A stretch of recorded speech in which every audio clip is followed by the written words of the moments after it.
नमस्कार, आप देख रहे हैं वीआईपी गुरुकुल। आज हम जो सब्जेक्ट स्टार्ट करने वाले हैं वो है, इससे पहले हमने थर्मोडायनेमिक्स कंप्लीट किया। जिसने नहीं देखी है सीरीज़ की, वो थर्मोडायनेमिक्स की सीरीज़ वो चैनल पे जा कर के देखें।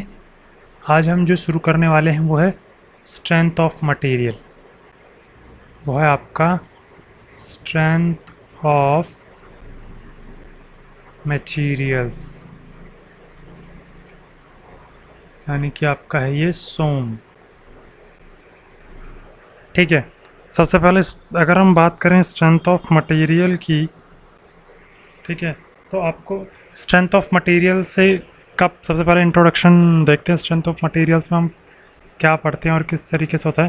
देखो, स्ट्रेंथ ऑफ मटेरियल ये क्या होती है आपकी, ये आपका एक ब्रांच है इंजीनियरिंग की, जहाँ पर हमें करते हैं डील्स करते हैं ability of various types of material to resist its failure and their behaviour under the action of forces. ठीक है, तो क्या करते हैं हम, ये आपके एक यहाँ पर हम देखेंगे स्ट्रेंथ ऑफ मटेरियल की बात करेंगे। तो स्ट्रेंथ ऑफ मटेरियल में क्या है, it is the branch of engineering,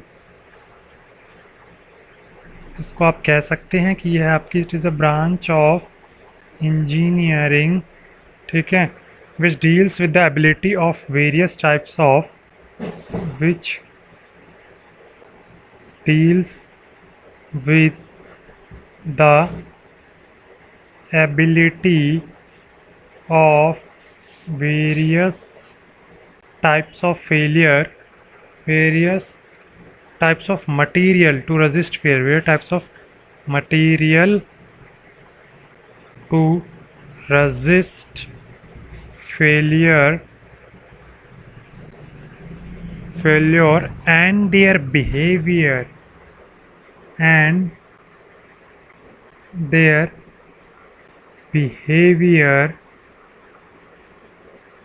under the action of forces।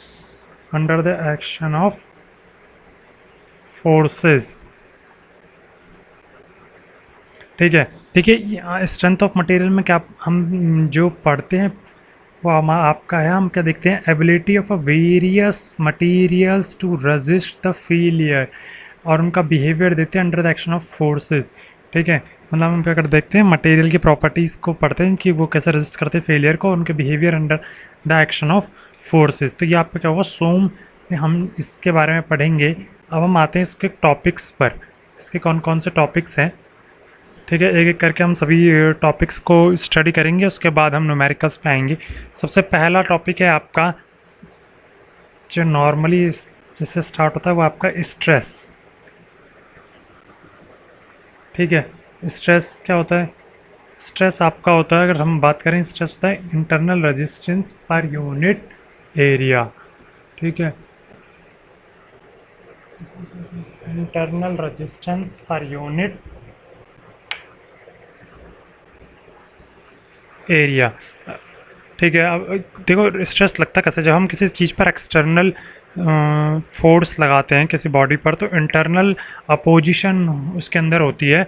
ठीक है, जो आपका रेजिस्टिंग फोर्स अप्लाई करती to which resist the external force को रेजिस्ट करने के लिए फोर्स लगता है per unit, that force per unit area आपको क्या देता है, स्ट्रेस देता है।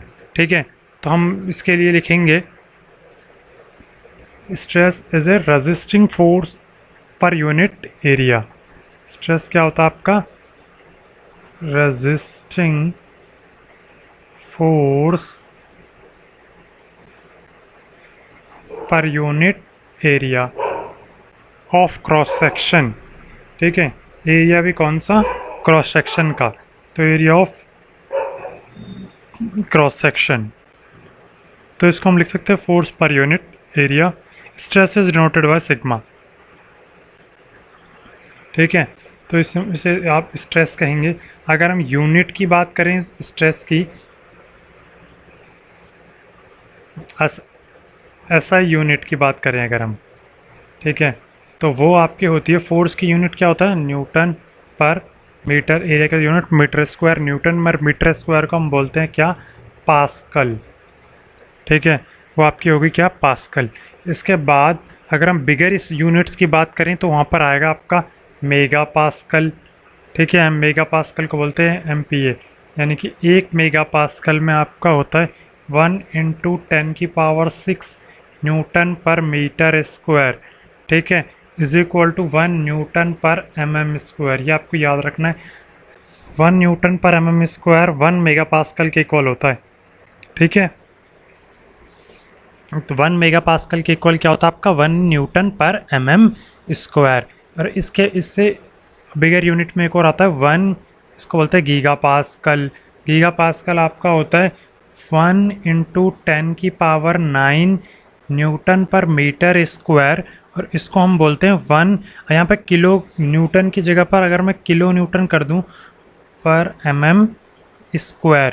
ठीक है, यानी कि आपका जो मेगा पास्कल है, जो आपका मेगा पास्कल है वो 1 न्यूटन पर mm² के इक्वल होता है, और 1 गीगा पास्कल किलो न्यूटन पर mm² के इक्वल होता है।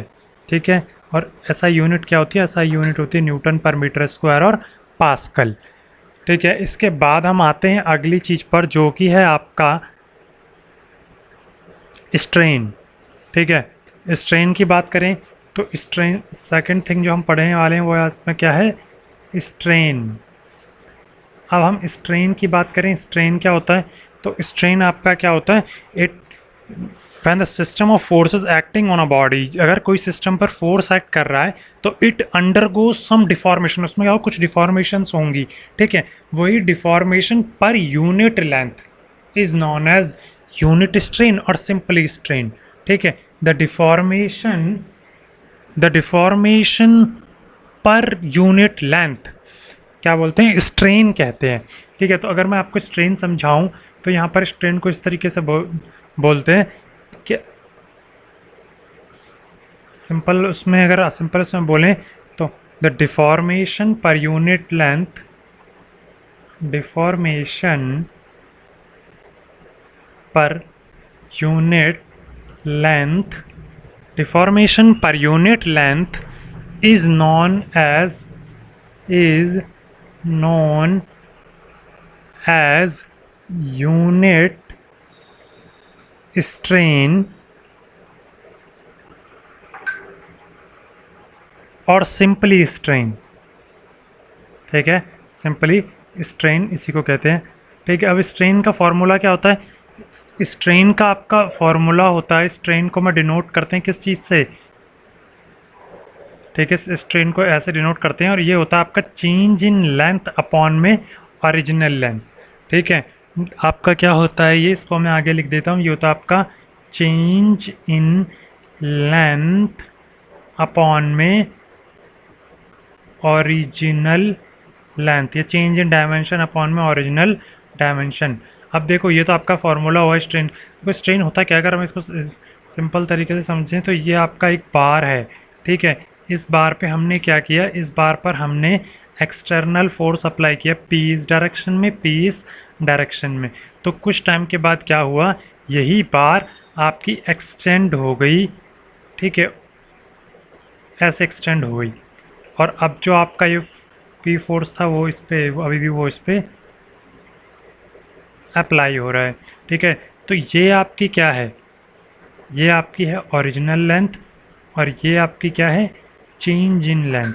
ठीक है, तो चेंज इन लेंथ अपॉन में ओरिजिनल लेंथ आपका क्या हुआ, स्ट्रेन हुआ। और डिफॉर्मेशन पर यूनिट लेंथ पे कितना डिफॉर्मेशन हो रहा है उसको भी आप डिफाइन करने के लिए बोल सकते हो, deformation per unit length is known as strain.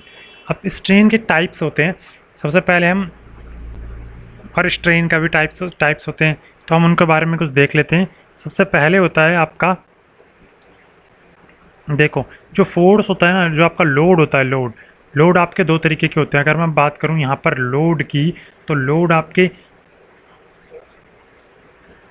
Jin basically दो तरीके के लोड होते हैं वो आपके होते हैं, एक तो आपका होता है लोड टेंसाइल लोड, और एक होता है आपका compressive load.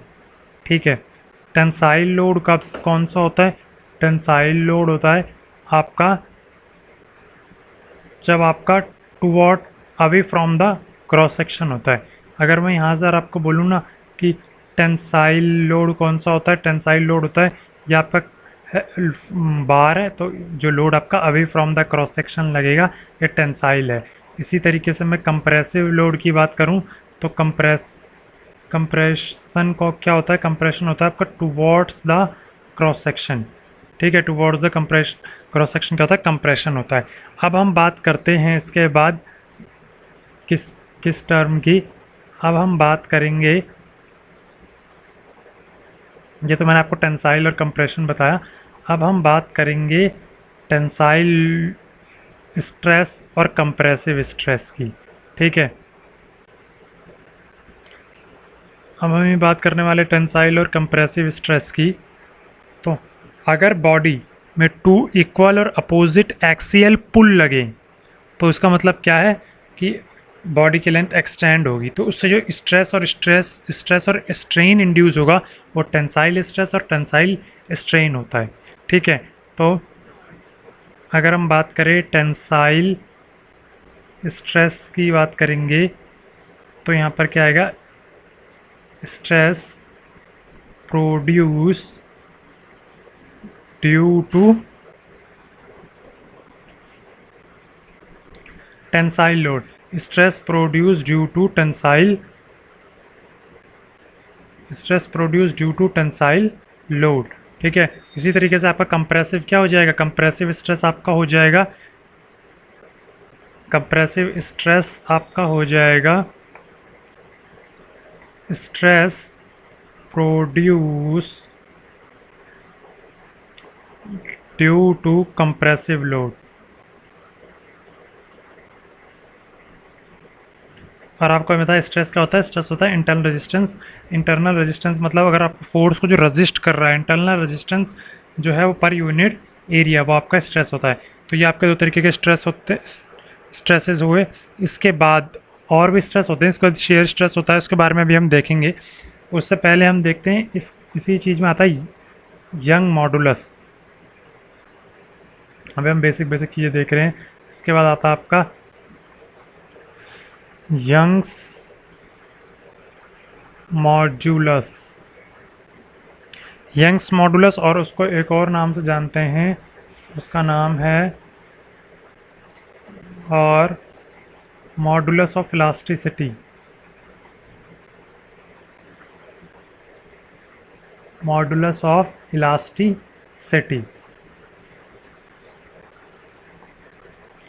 Denoted by capital E, ठीक है। अब यंग मॉडुलस क्या होता है?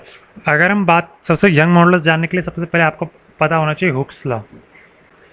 क्या पता होना चाहिए? हुक्स लॉ क्या होता है? हुक्स लॉ ये कहता है कि अगर हम किसी मटेरियल को लोड करते हैं विद इन इलास्टिक लिमिट मतलब जहाँ पर वो अपनी ओरिजिनल पोजीशन को रिगेन कर ले, ठीक है। अगर हम किसी मटेरियल को लोड करते हैं within elastic limit, the stress is directly proportional to strain. यानी अगर डेफिनेशन लिखेंगे तो यहाँ पर आएगा स्ट्रेस, हुक्स लॉ कहता है stress is directly proportional to strain up to the elastic limit.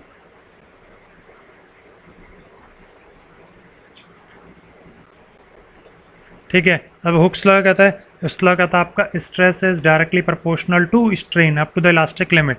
अब अगर मुझे इसको हटाना है डायरेक्टली प्रोपोर्शनल, तो एक कांस्टेंट और इक्विवेलेंट और कांस्टेंट लगाना पड़ेगा। तो वो आपका होता है इज इक्वल टू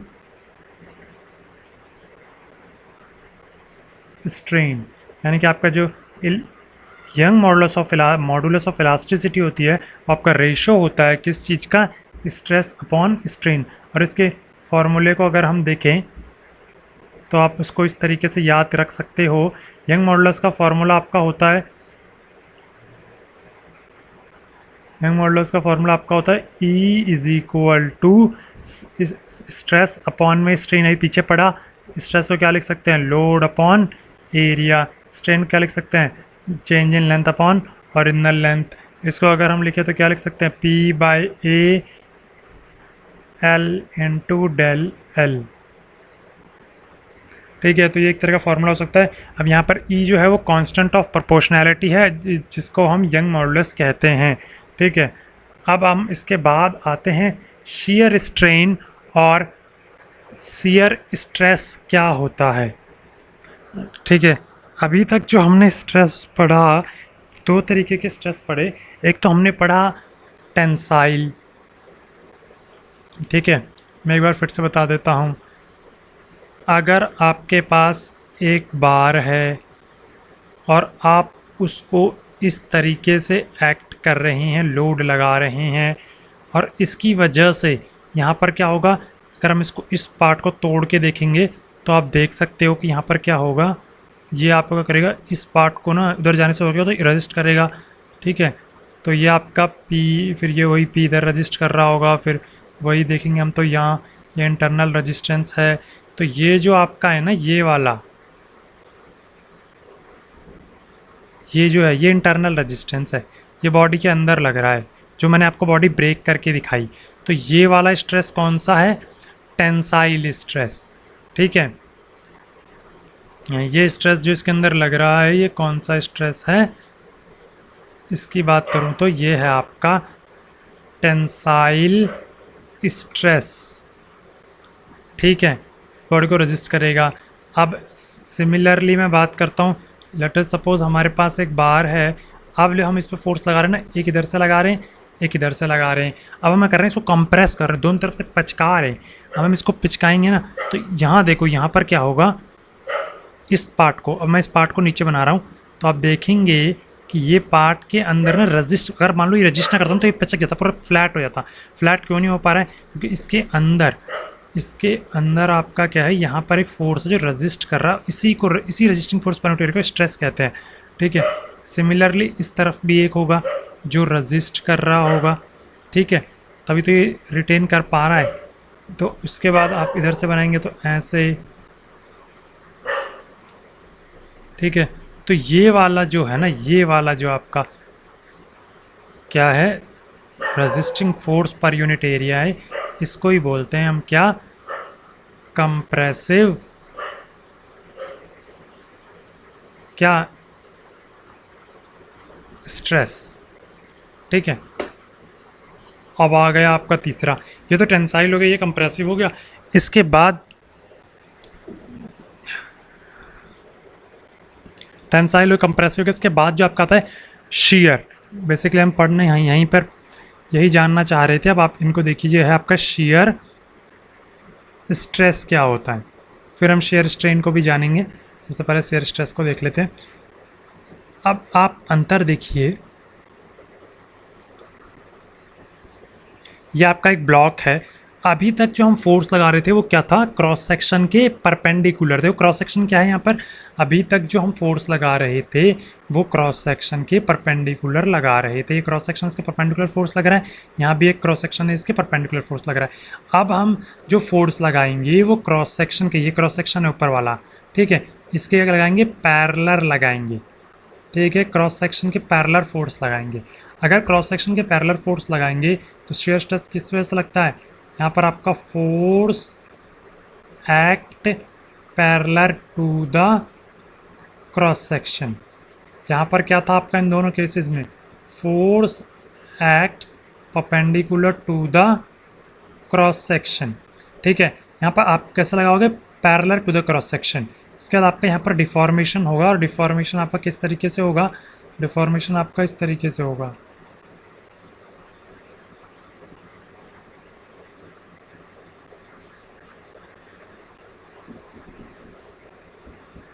मैं बोलता हूँ इसकी लेंथ यहाँ से यहाँ तक क्या है, L। तो आपका शेयर स्ट्रेस जो है ना, देखो स्ट्रेस जो है वो तो क्या हो जाएगा आपका, this force into this area. ठीक है, तो resisting force per unit area हो जाएगा। जो शेयर स्ट्रेन होता है वो आपका डेल फाई यानी चेंज इन एंगल अपॉन में ये वाली लेंथ होता है, ये वाली लेंथ याद रखना, दिस पर फोर्स के परपेंडिकुलर वाली लेंथ।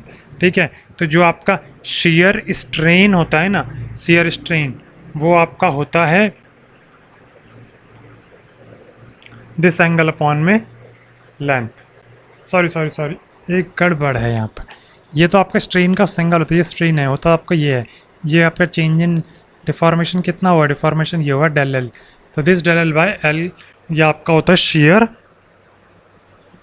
स्ट्रेन।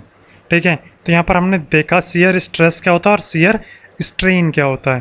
ठीक है, स्ट्रेन यहाँ पर क्या होगा, डेल एल बाय एल आपका स्ट्रेन होगा। ठीक है, इसके बाद हम बात करेंगे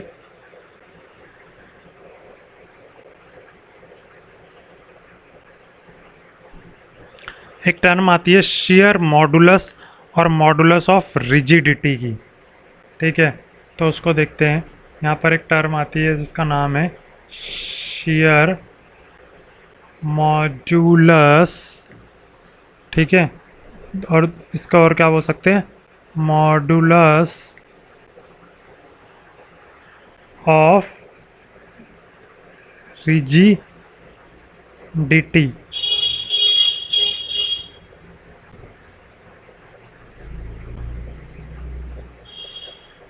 ठीक है, शेयर मॉडुलस और मॉडुलस ऑफ रिजिडिटी।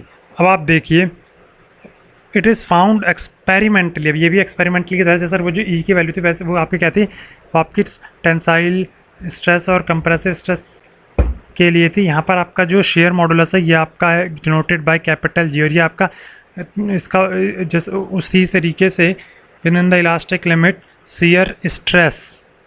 ठीक है, within the elastic limit shear stress is directly proportional to shear strain. अब कोई कांस्टेंट लगाना पड़ेगा, तो टाउ इज इक्वल टू हमने क्या किया, जी टाइम्स ऑफ फाई। तो जी हो गया आपका टाउ बाय फाई। तो ये आपका हो गया शेयर स्ट्रेस अपॉन में shear strain is equal to क्या होता है आपका, मतलब ये एक कांस्टेंट ऑफ प्रोपोर्शनैलिटी है जिसको Young module shear modulus of rigidity और डिनोटेड बाय कैपिटल जी। ठीक है, इसके बाद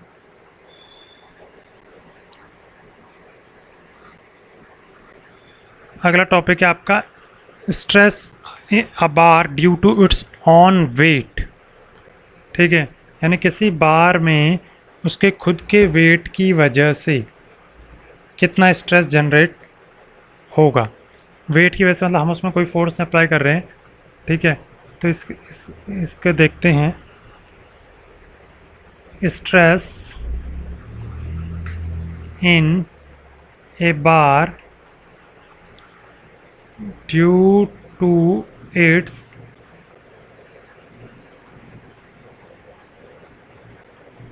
ऑन वेट।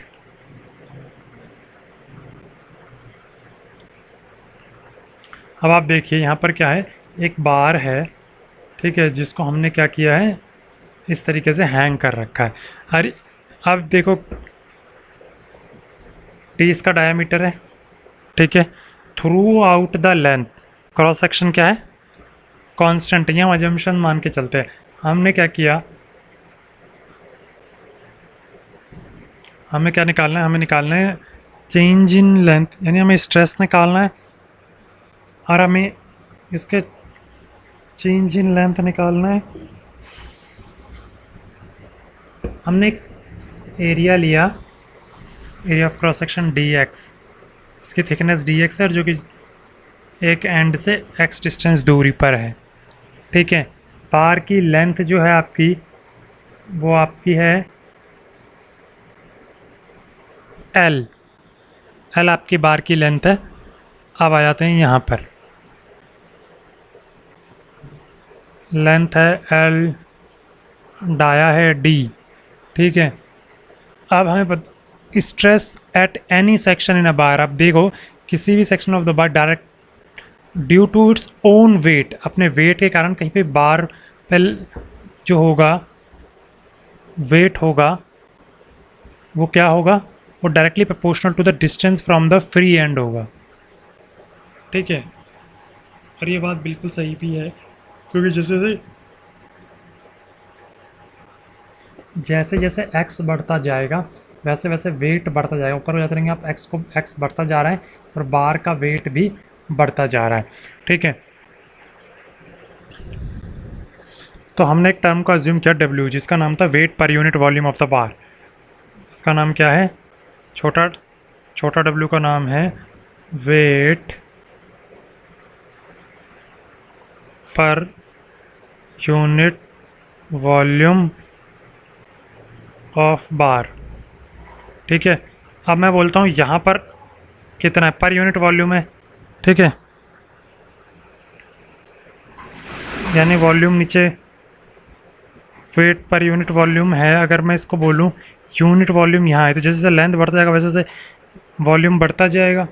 ठीक है, तो सबसे पहले अगर मैं बात स्ट्रेस की करूँ, इस केस में स्ट्रेस का होता है W यानी weight per unit length into x। Stress ये होता है आपका। ठीक है, जैसे जैसे x की वैल्यू बढ़ती जाएगी इसको आप मतलब मैक्सिमम स्ट्रेस जो होगा वो क्या होगा इसमें, अगर मैं बात करता हूँ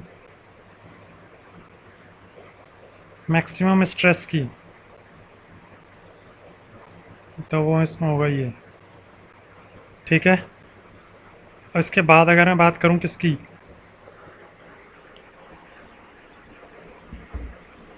total elongation, total elongation of the bar, तो total elongation of the bar आपका होगा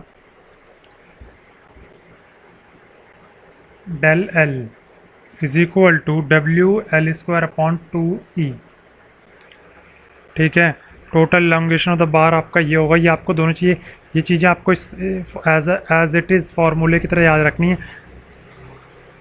ठीक है, कि स्ट्रेस अगर किसी पर्टिकुलर पॉइंट पर निकालना हो तो W×X होता है, मैक्सिमम स्ट्रेस W×L होता है, और ये आपका डिफॉर्मेशन का फॉर्मूला है due to its own weight. ठीक है, इसके बाद हम बात करेंगे अगर कोनिकल बार हो तो। ठीक है, अभी तो ये कैसी बार थी, रेक्टेंगुलर बार थी, अब हम कोनिकल बार की बात करेंगे। देखो, अगर हमें क्या निकालना है, elongation on a bar, elongation in a conical bar due to its own weight. ठीक है, तो इसमें आपको डेरिवेशन करने की ज़रूरत नहीं है, मैं आपको वैसे ही बता देता हूँ। ये आपका क्या होता है, 1/3 होता है, 1/3 हो जाता है इसका। ठीक है, तो यहाँ पर आप लिख सकते हैं हेडिंग आपकी होगी elongation of the bar due to its own weight।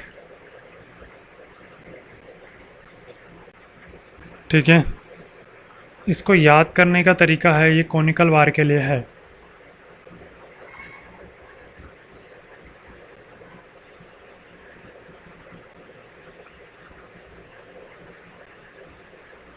Conical बार के लिए तो इसके इसमें डेल एल आपका कोनिकल के लिए क्या होगा, 1/3 of del L of rectangular, और ये हमने पढ़ा 1/3 मल्टीप्लाई, यहाँ पर आपका WL² अपॉन 2E था, जो कि हो जाएगा यहाँ WL² अपॉन 6E।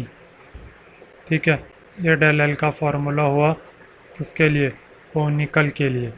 ठीक है, तो ये आपको याद रखना है। इसके बाद अगर नॉर्मल बार पे अगर हमें डेल एल का फॉर्मूला लगाना है तो वो क्या बन जाता है, वो भी हम आपको बताएंगे।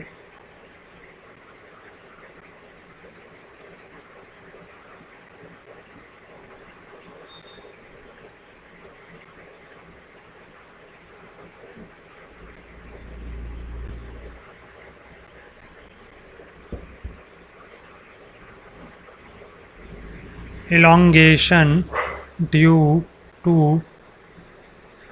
External force. ठीक है, अब आप देखिए यहाँ पर लेट अस सपोज ये एक बार है।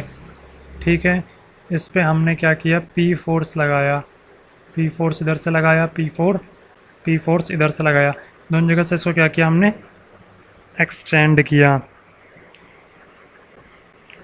इसके बाद अगर मैं इनको दोनों जगह से एक्सटेंड करता हूँ तो आप एक चीज़ देखिए,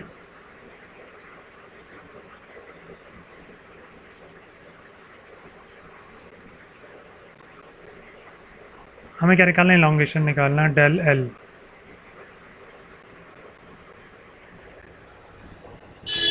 इसको आप बोलेंगे सिंपल फार्मूला होता है PL/AE। ठीक है, PL/AE। अब ये आया कहाँ से? ये बहुत ही ज़्यादा सिंपल है, कहाँ से आया? अभी हमने E का फार्मूला पढ़ा था, जो कि क्या था? स्ट्रेस अपॉन में स्ट्रेन। ठीक है, अगर मैं बात करता हूँ स्ट्रेस की, बात करूँगा तो यहाँ पर होता है P/A। स्ट्रेन की बात करूँ तो यहाँ पर क्या होता है? डेल L/L, और यहाँ होता है E। इसी को सफल करोगे ना तो ये वाला फार्मूला बनेगा। This equation gives you this formula. तो ये डेल L का फार्मूला है। ठीक है, elongation due to external force. अब एक चीज़ है, ये तो हमने सिंगल बार के लिए, अगर यही चीज़ आपकी सीरीज़ ऑफ बार के लिए आएगा तो स्ट्रेस आपको कैसे निकालना है, इसका फार्मूला भी एक बार देख लेते हैं। बाकी आप इसको आराम से अप्लाई कर सकते हैं, उसमें कोई बड़ी बात नहीं है। तो हम शुरू करते हैं यहाँ पर।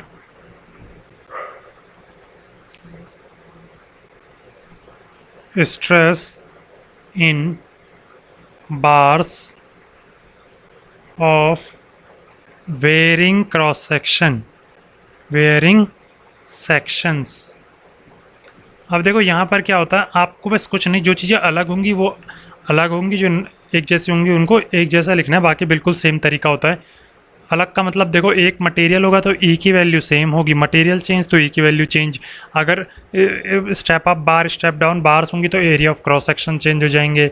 ठीक है, अगर लेंथ अलग अलग है तो लेंथ चेंज हो जाएगी। बाकी फार्मूले में सब चीज़ सेम होती है। तो आप इसको इस तरीके से देखिए, एक बार आपकी इस तरीके से बना रखी है।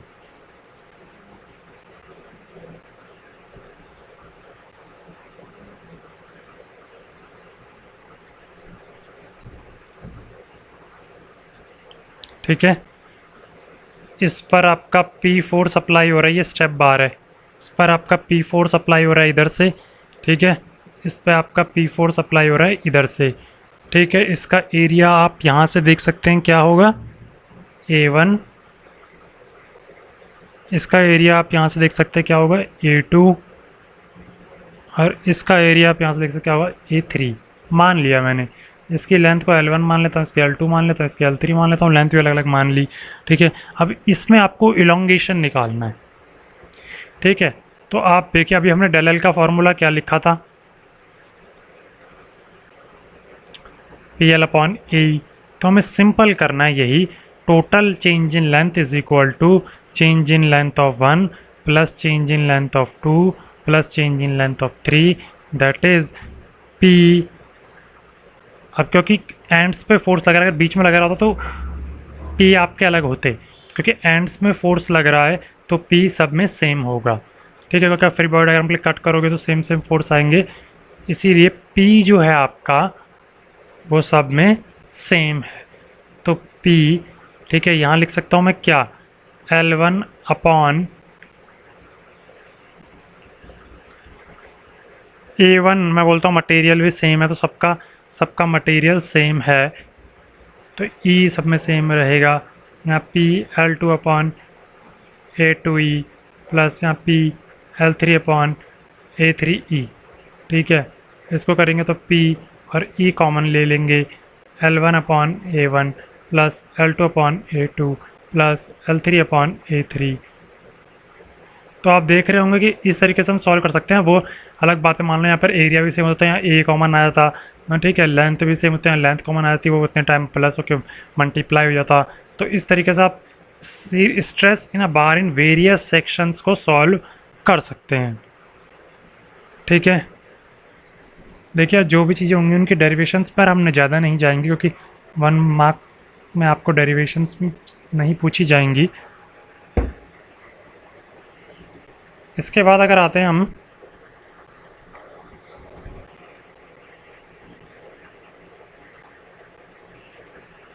Stress in a bar of uniformly taper circular section.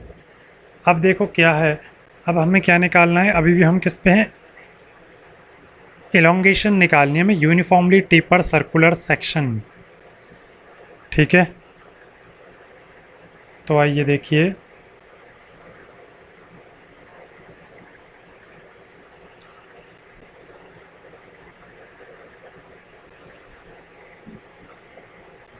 elongation bar for uniformly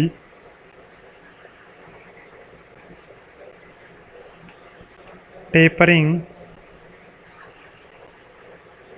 circular section। ये कुछ इस तरीके का सेक्शन होगा।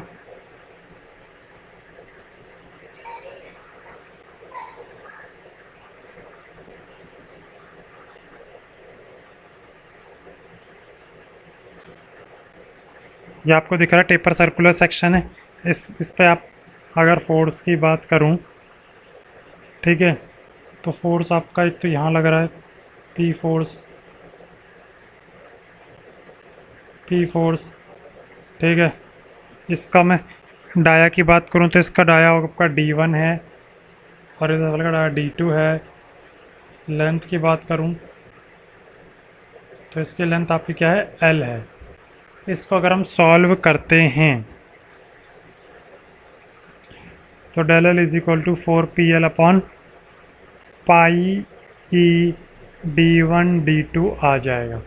देखो कुछ नहीं है, अगर मैं आपको याद करने का तरीका बताऊं तो PL अपॉन ए ही होता था। आप इसको ऐसे याद कर सकते हो। यहाँ पर सर्कुलर है, हमें क्या करना है, पाई/4 D² होता है। यहाँ पर D² में जो D1 D2 कर देना है, बस D² का एक D इसको जोड़ लेना है, ये बुरा ना माने तो एक D इसका मान लेना है। ठीक है, तो अब देखिए, आप वही फार्मूला बन गया है। तो आपको ये फार्मूला टेपर के लिए याद रखना है। ठीक है, इसके बाद अब आता है स्ट्रेस इन कंपोजिट बार।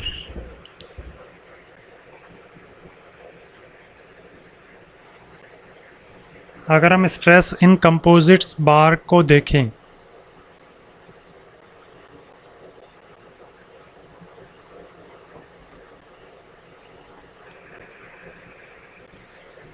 यहाँ पर जो आएगा वो है आपका स्ट्रेस इन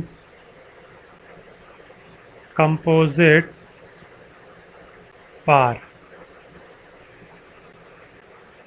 सबसे पहले तो आपको पता चाहिए कंपोजिट बार क्या है। कंपोजिट बार आपका कुछ इस तरीके से होती है। एक बार आपकी ये होती है, ठीक है, इसके अंदर दूसरी बार आपकी फिक्स होती है। तो ये इनके क्या होते हैं, एंड्स ज्वाइन कर रखे होते हैं, यानी कि ट्यूब के ऊपर ट्यूब। तो ये आपकी कंपोजिट बार हो गई। ठीक है, इसकी लेंथ की बात करूं तो मैं लेंथ L, इस मटेरियल की बात करूँ 1, इसकी 2, ठीक है, और इनके डाया एक तरह से चिपके पड़े होते हैं ये, और यहाँ पर जो फोर्स लगता है उसे बोलते हैं P। ठीक है, इसे डिफाइन कैसे करते हैं, ए composite bar may be define as a bar made up of 2 or more different materials and join together in such a way that system extend or contract as one unit and it's subjected to tension or compression.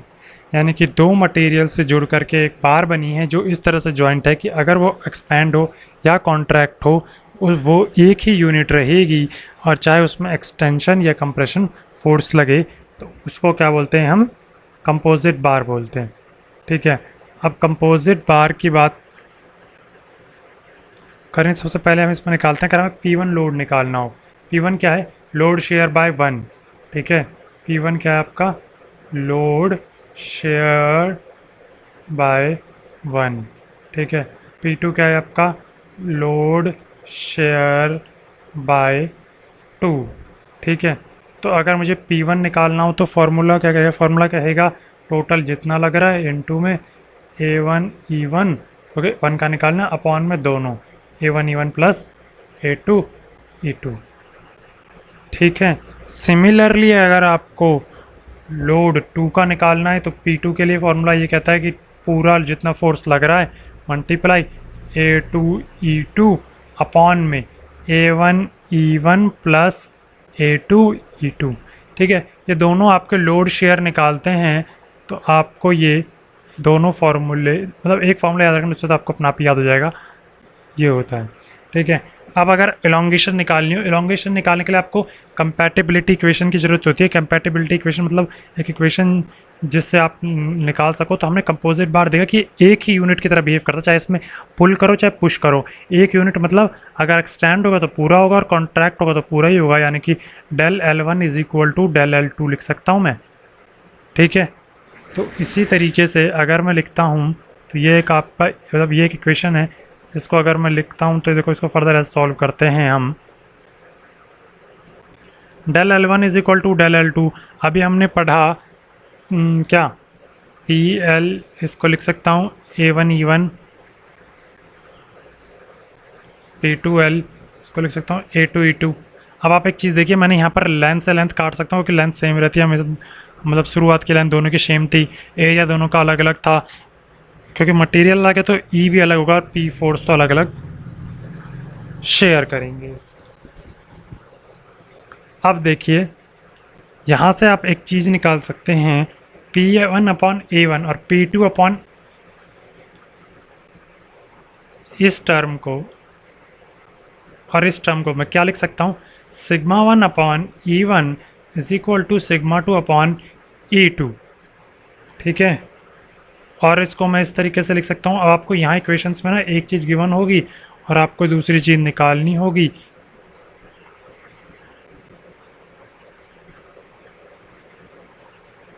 और आप in equation से निकाल सकते हैं। ठीक है, the ratio of E1/E2 को क्या बोलते हैं, मॉडुलर रेशो कहते हैं। तो ये जो टर्म होती है आपकी, इसको हम बोलते हैं मॉडुलर रेशो। ठीक है, तो इसी के साथ आप कंपोजिट बार के लिए चीज़ें निकाल सकते हैं। मैंने आपको ड्राइव करके बताया किस तरीके से निकलेंगी।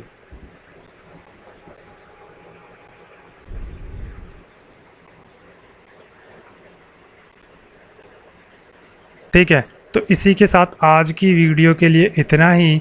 अगर आपको वीडियो अच्छी लगी हो तो चैनल को सब्सक्राइब करें, शेयर करें, लाइक करें और कमेंट में बताएं कि आपको वीडियो कैसी लगी। तब तक के लिए धन्यवाद। Thank you for watching this video.